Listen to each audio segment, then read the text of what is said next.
Welcome. A good number of years ago, as a seriously unqualified and underprepared executive, I was working with a board of directors. And there was someone on the board who was kind of coaching me along. So grateful for his attention and his expertise. He took me aside after one board meeting. He said, "Hey, you're making some bad decisions." He was a very, very successful guy, super successful. And I said, I know. I said, obviously, you've had a lot of success in life. How do you make good decisions? And he looked at me and he said,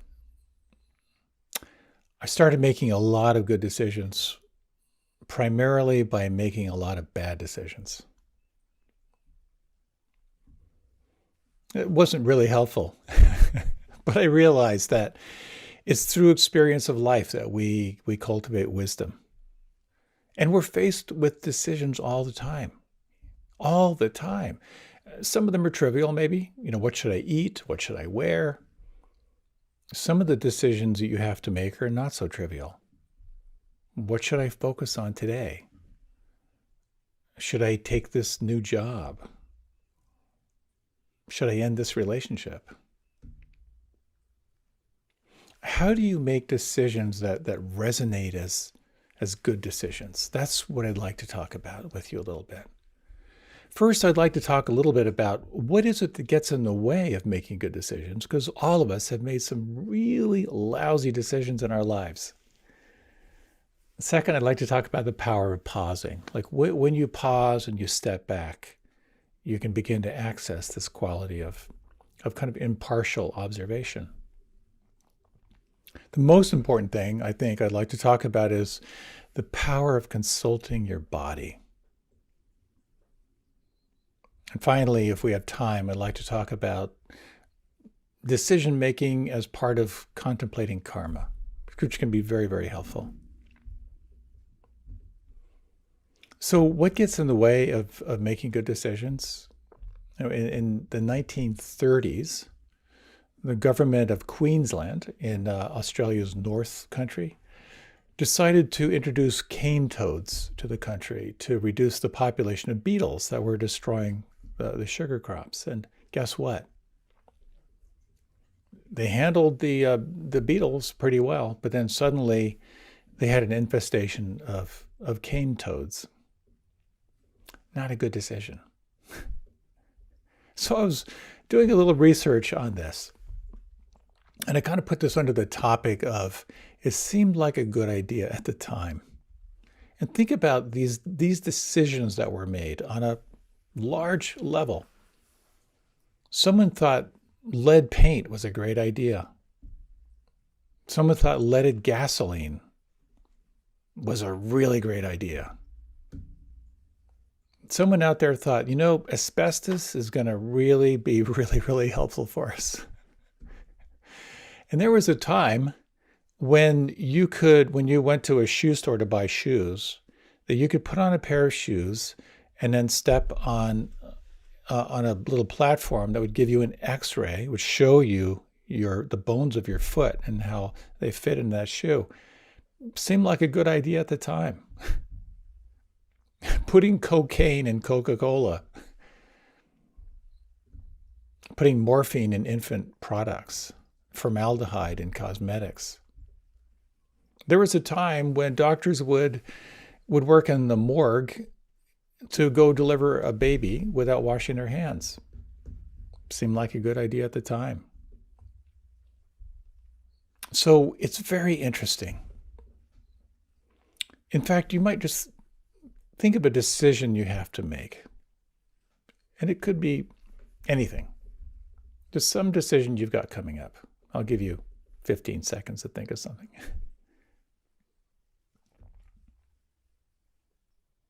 Is the decision clear? Is it like, oh yeah, absolutely? If it's not clear, it's really helpful to kind of tease that out, because I know a lot of people, myself included, that have a lot of stress, a lot of suffering around decisions that aren't clear. And if it's not clear, basically it comes down to this. There's something in you that wants to make that decision, and there's something inside that isn't so sure.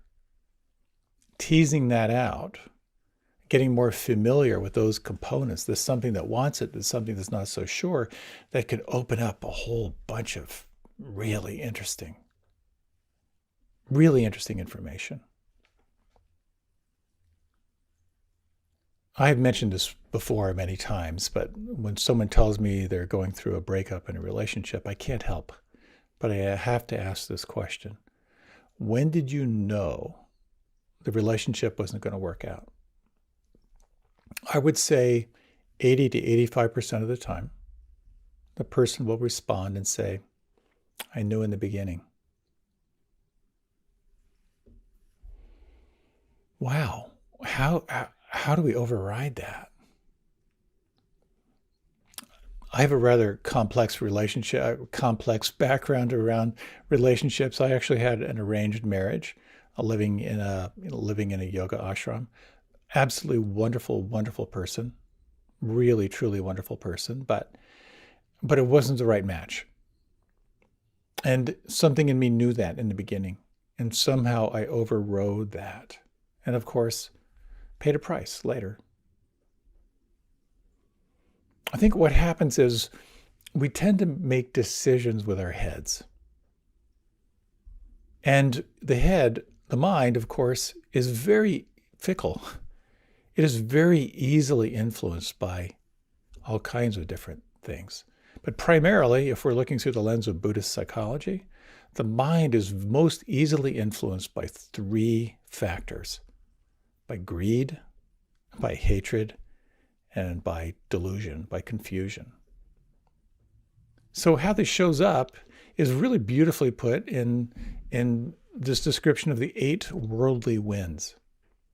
As you're trying to cultivate equanimity and steadiness and clarity, you're buffeted by these winds all the time. And the winds are primarily the winds that have to do with wanting and greed, and with fear and aversion.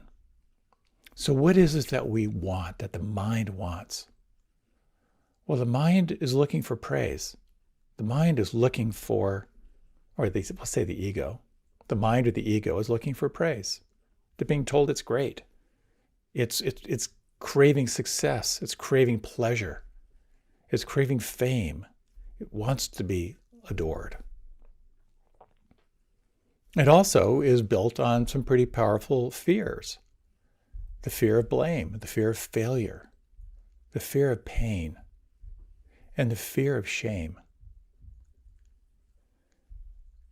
If the mind is running the show, it is going to be informed by these 8 worldly winds. There's just no question about it.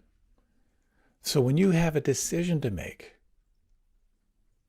and your desire for pleasure is really powerful, or your fear of pain is really powerful, that's going to influence the decisions that you make. Some decisions are really easy. They're really quick. Indian food tonight, perfect. Oh yeah, I've been wanting to watch that movie for a long time. Or these shoes feel great without the X-ray machine. These are bingo, I want these. Other decisions in life are a little more tortuous, of course. If you're looking at a new job, maybe you're thinking, this job looks risky and unpleasant, and my boss is probably a psychopath, but I really like the title and it pays well. Or you're thinking, I hate his family and I don't like the way he smells, but I don't want to be alone. Or, that position looks like it might be a great match for me, but I don't want to risk the income that I know I'm going to have if I stay where I am. Perhaps you can get a sense of how conflicted we become around decisions. And we fall into this sort of like analysis paralysis. or you're relying on your mind to figure out the right thing to do. As one of my teachers said, it's kind of like trying to put out a fire with gasoline. It just sort of inflames things, and we get lost more and more in confusion. So the question becomes, is there a way to shift your consciousness in a way that might give you some insights that might help you to come into a deeper sense of what's right for you when you have a decision to make? As Einstein famously said, no problem was ever solved in the same consciousness that created it. So if you want to shift your awareness, if you want to get out of a rut, you have to shift your consciousness. Fortunately, there are some really cool ways to do that, which we will explore. And kind of transcendent of the mind, and as they say, the mind is a wonderful servant and a terrible master. You can begin to move from the linear rational mind, which is comparing, judging, trying to figure things out, to begin to open up to what we call intuition or insight, or through the lens of, again, Buddhist psychology, the sense of Buddhi mind. The quality of mind that is unfettered by fear, is unfettered by desire, it's unfettered by confusion, that sense of clear seeing. And one of the ways that we can tune into that is by cultivating what we could call kinesthetic intuition, which is to say, kind of the felt sense. Tuning into this idea that the body becomes a very powerful tuning fork. The body, it's an interesting hypothesis. The body doesn't lie. What if that's true? So, in the midst of decision making, it can be torture. I know people who have felt a tremendous amount of pain and discomfort around decisions they have to make that are really, really hard. So I think one of the first steps here is to pause. The power of the pause. Something so dramatic in pausing. I was raised a Quaker, and the Quakers have this great line that says, "Don't just do something, sit there." It's a great line. When we can't sit still, we get in a lot of trouble. In fact, it was Blaise Pascal who famously said that all of humanity's problems stem from a man's inability to sit quietly in a room alone. That's so powerful.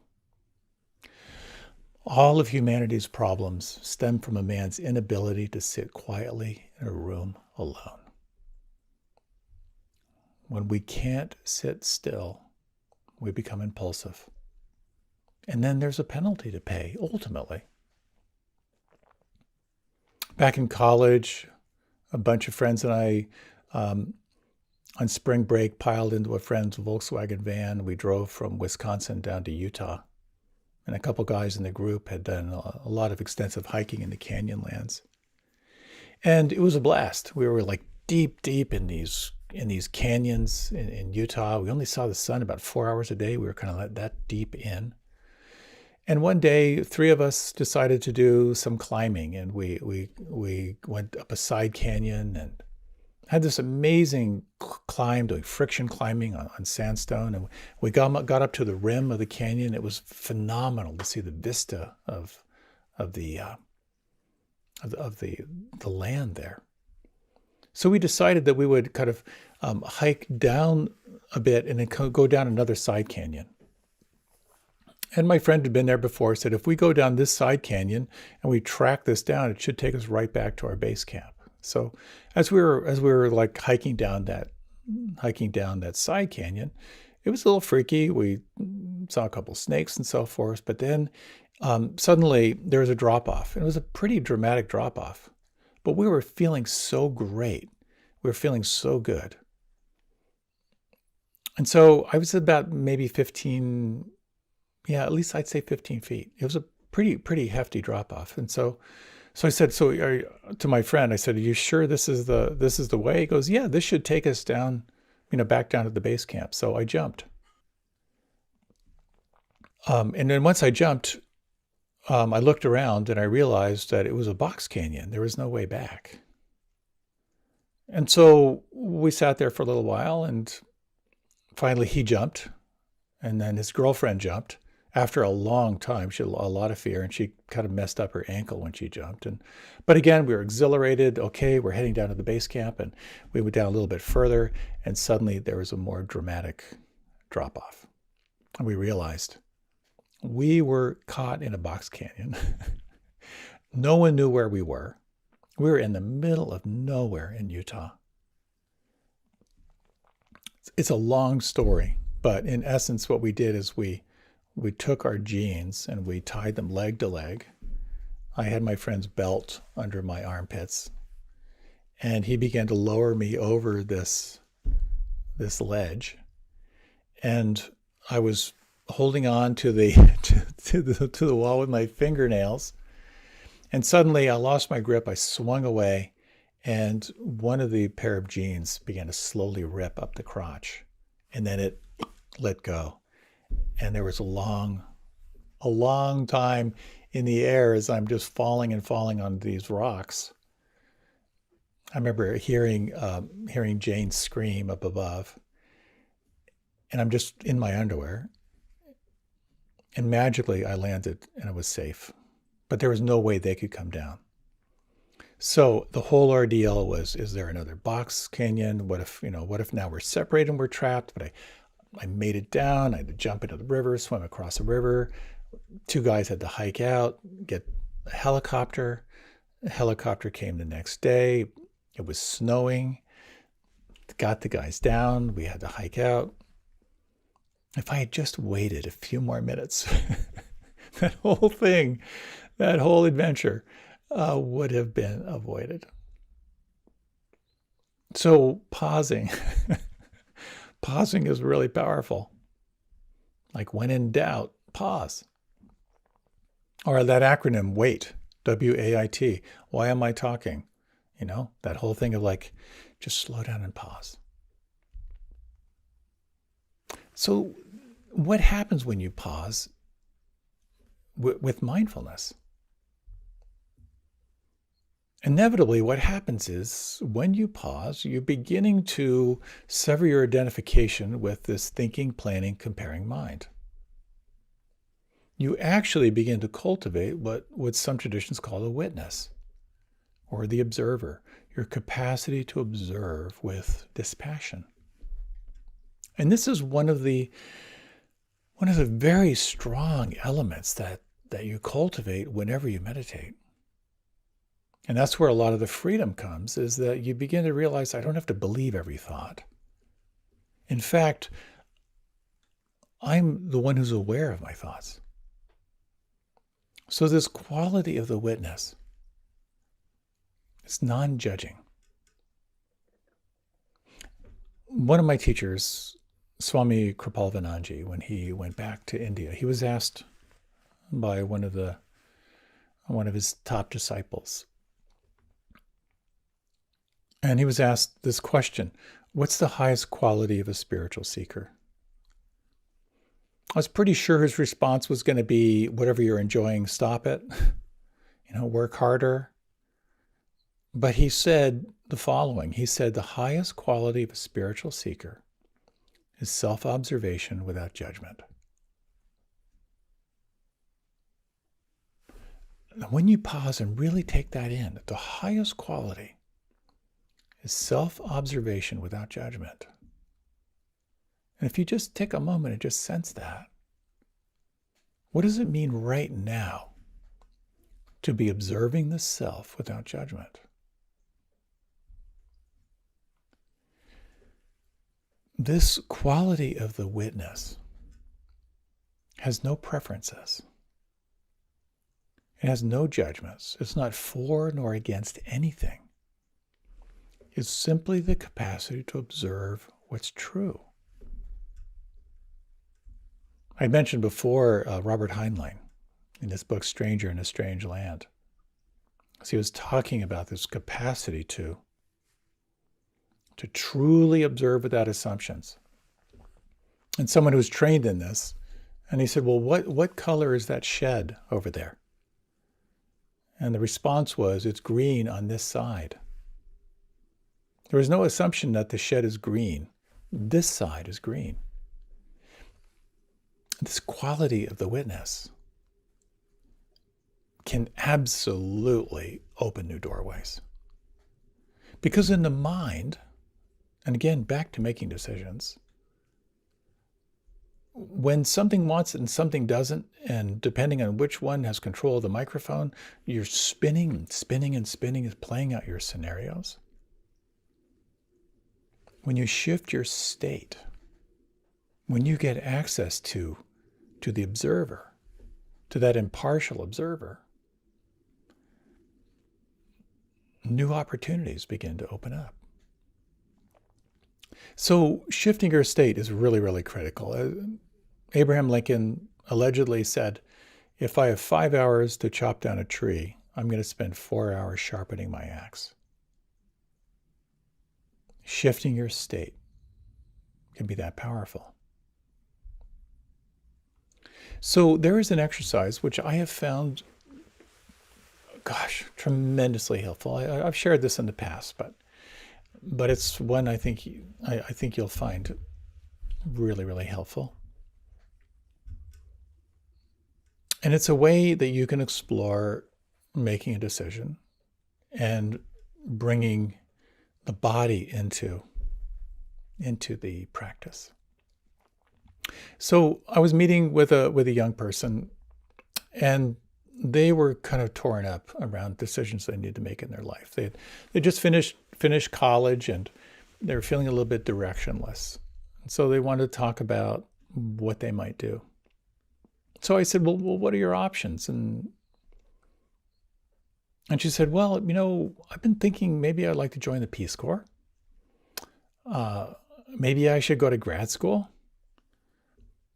I was thinking maybe I should start a family. And I said, well, are you in a relationship? She said, no, but I could. And she said, maybe I should just get a job. I just don't know what I want to do. I said, what would you say are the top ones that you want to explore? She said, well, joining the Peace Corps would be really, really cool. I've talked to other people who have done it. It seems like an amazing adventure. But then there's something in me that would just kind of like to get a job and find a relationship and, do that route as well. So I invited her into this experience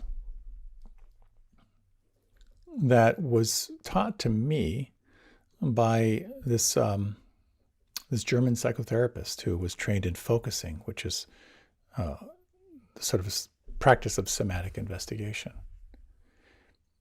On the one hand, it's very, very simple. But on the other, it's incredibly sophisticated. So essentially what I did is I invited her to kind of reflect on what two options were most interesting to her. Like, what were the top two? She mentioned a couple, Peace Corps, grad school, start a family, get a job. And she said, well, I think the most attractive to me would be join the Peace Corps and just get a regular job and look for a relationship and have some kids. I said, great, okay. So I talked a little bit last time about this acronym of inward as a way of kind of exploring. The I is to kind of really inquire, what's the most important question here? The N is to cultivate a more natural state of awareness. The W is to be the witness, or sort of like watch what happens when you explore that question. The A is to kind of allow anything to kind of unfold. The R is to kind of record and notice what's happening. And then the D is to kind of debrief. What was helpful? What do you want to remember? So in essence, the practice works like this. When you have a decision to make, and I'm going to guide you through this in a couple minutes, but I'll tell you what happened with her. You sort of make a binary choice. doorway A, Peace Corps. B, get a job, look for a relationship, have a family. Now you can do it with 3 options, but it's helpful to kind of boil it down to 2. So we explored this. And again, part of the whole idea of like setting the stage is like, okay, so what's the question? The question was, which of these options would be most life affirming for me? Which one feels like it's the one that I really want to pursue? So now we explored moving into kind of the natural state, which is sort of like moving from the mind predominating to more presence. So I invited her to do a little movement, to do some breath, to kind of let go of any attachment to the outcome, to really kind of sense how deeply she really wanted to get in contact with what really called her. We did a little body scan to kind of help her to kind of soften into a more receptive state. We then took a little time for her to kind of establish herself as the witness, non-judging, non-preferential, but just to kind of be aware of what's there. We took a little time for her to, with her eyes closed, to kind of sense how she perceives information. Some of us were very visual. Some of us are more auditory. And some of us are more feeling oriented. So we kind of like explored those channels, and I primarily invited her to kind of open up to the feeling realm. And how we tend to feel is usually through the midline of the body, the eyes, the throat, the heart, the belly, the lower abdomen. Kinesthetic information arises primarily in ways that are strong and unmistakable. The clench in your gut, the ache in your heart, the lump in your throat. Sometimes it comes as a wave or a blip. There's a feeling and then it's gone. Quite often it's not formed. It's below the line of awareness, so it's amorphous. And here the magic word is something. It's just there's something. I can feel something in my throat, for example. So we kind of sensitize to that. And here's the cool thing. So I invited her to imagine. Here's the door. Peace Corps. Here's the door. Get a job, look for a relationship, and start a family.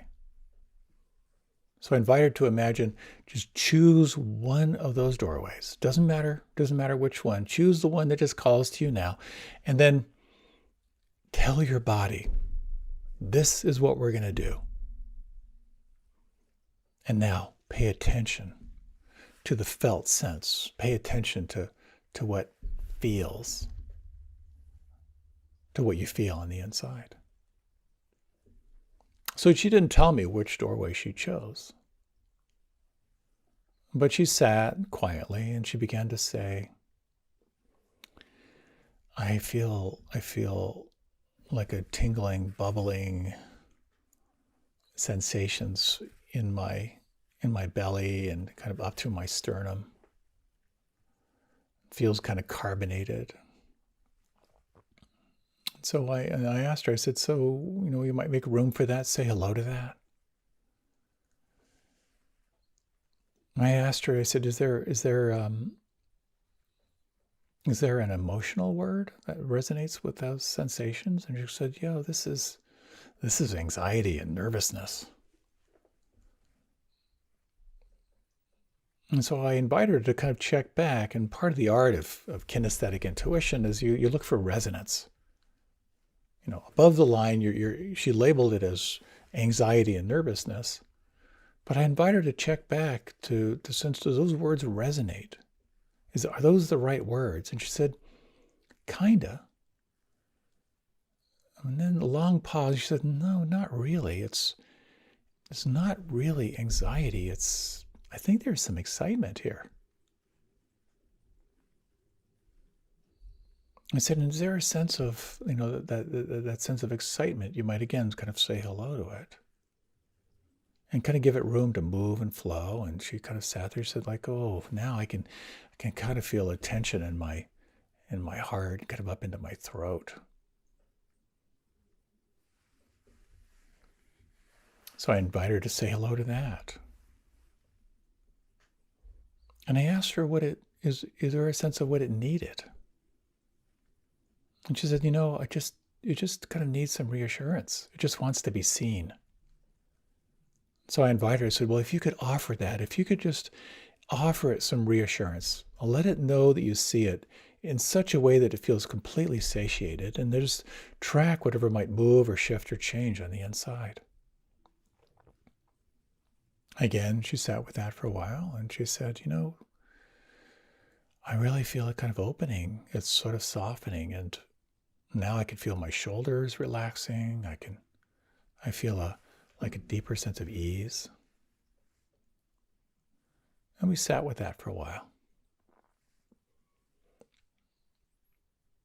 After a while, and she kind of described more and more sensations, and I invited her at the end. I said, so, as you've come in contact with this sort of felt sense here, what advice do you have to give yourself?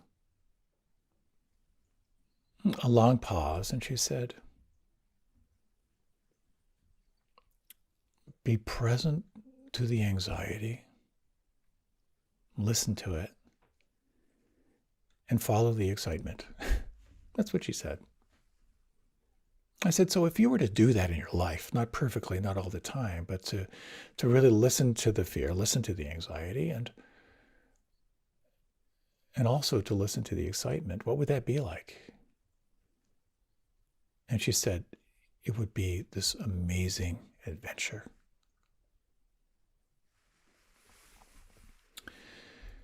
So after a while, she kind of opened her eyes and she said,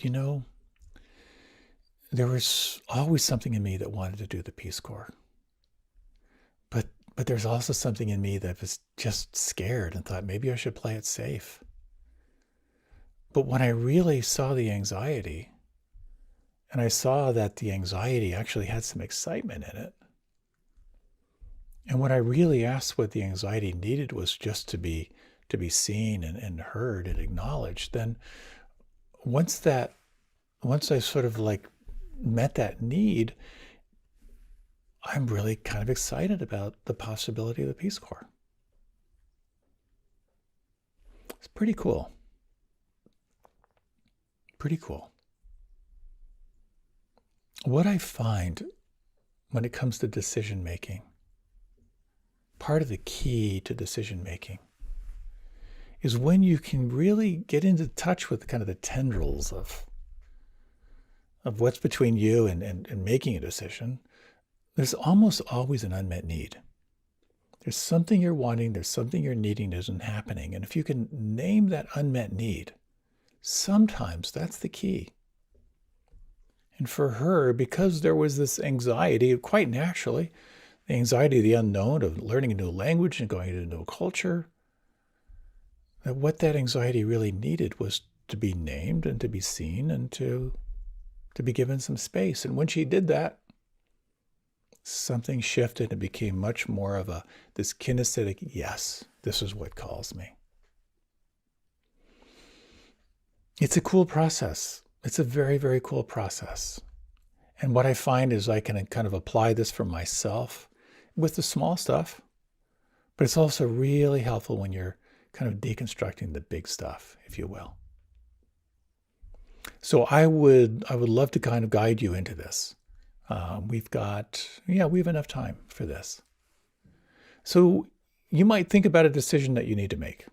And it doesn't have to be your lifelong angst-ridden inquiry. You might make it smaller. It might be, what do I want to have for dinner tomorrow night? Make it small. So if you would, you can close your eyes. And as I guide you through this, this is not going to be, the words may not be a match for you, but it's going to be kind of along the line. So ignore me if I offer anything that doesn't work for you. If you would, you can close your eyes. Take 3 slow, deep breaths. Bring your mind, if you would, to a decision, some decision you need to make.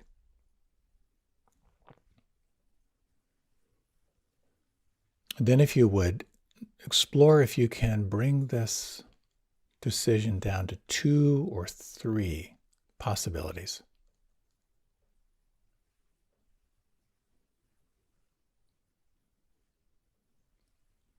You might sort of get in touch with your sincere desire to find a decision that really resonates for you, that really feels all the way through kind of a green light.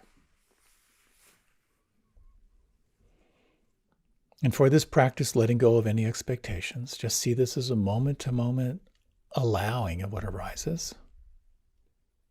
And we'll explore what it's like to kind of move to a more natural state of presence. So you might take 3 breaths, and on each exhalation, notice if you could relax just a little bit more.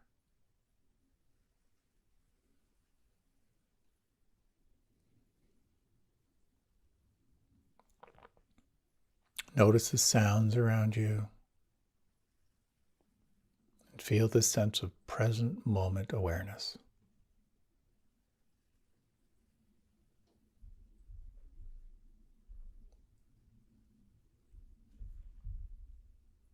Can you imagine taking the seat of the witness? This quality of self-observation without judgment. Observation without preferences.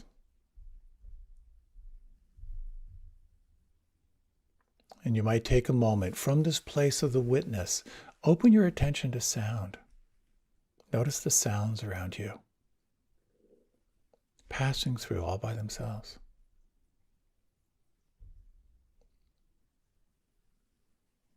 Notice any visual phenomena, the quality of the light beyond your closed eyes.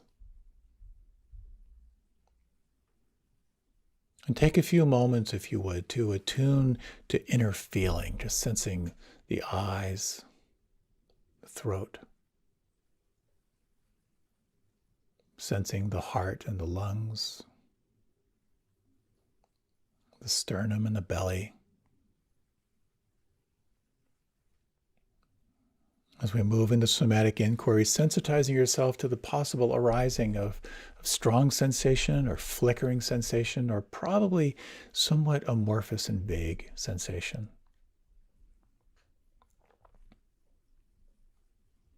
And now, if you would, imagine these options in front of you, 2 or maybe 3. And as you're ready, decide which one, it doesn't matter which one, and tell yourself, this is what we're going to do. Tell your body, this is what we're going to do. And then notice what you feel on the inside.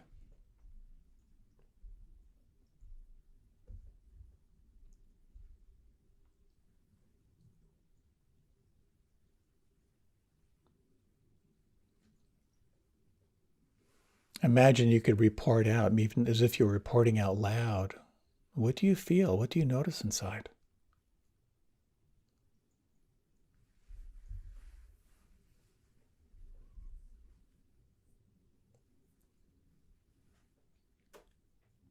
Can you sense, is there any unmet need? Is there a sense of what you would need that would support you in moving toward this particular option? And if that need was met, what would that feel like? What would that be like inside?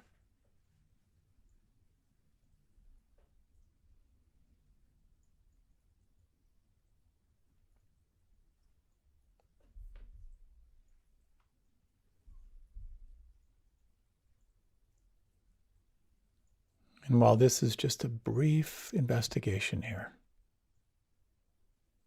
as you sense what you've named, what may have shifted inside, regarding this decision, what advice do you have to give yourself?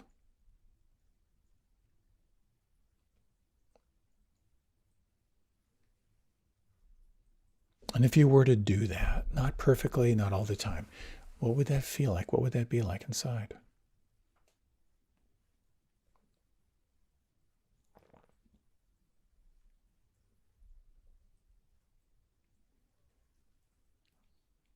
You might now kind of let this fall away. If you like, you might take a few moments to move or stretch. And if you like, you can open your eyes or you can remain with them closed.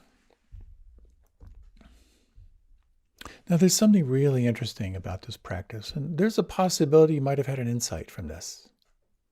There's another possibility that maybe not, maybe you're a little more confused. But here's the thing. You have just very sincerely, possibly, done a really deep investigation around possibilities here. You've moved from the mind into the felt sense of the body. And what quite often many people report, that just by taking this time to sincerely inquire, while it may not be tied up in a neat bow right now, you may have planted a very deep seed for an insight to arise down the road.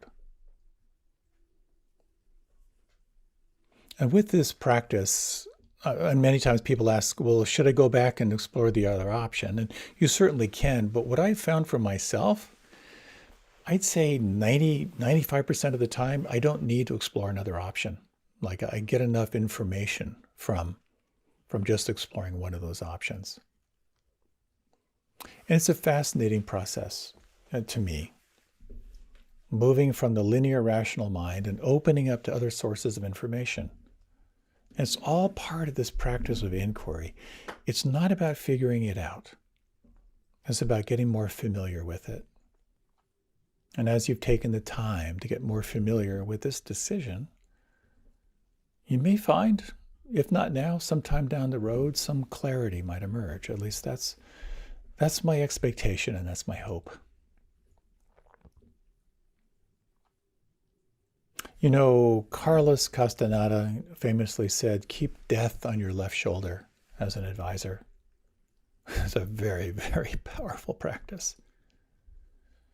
Another option is have your body available as an ally and a consultant.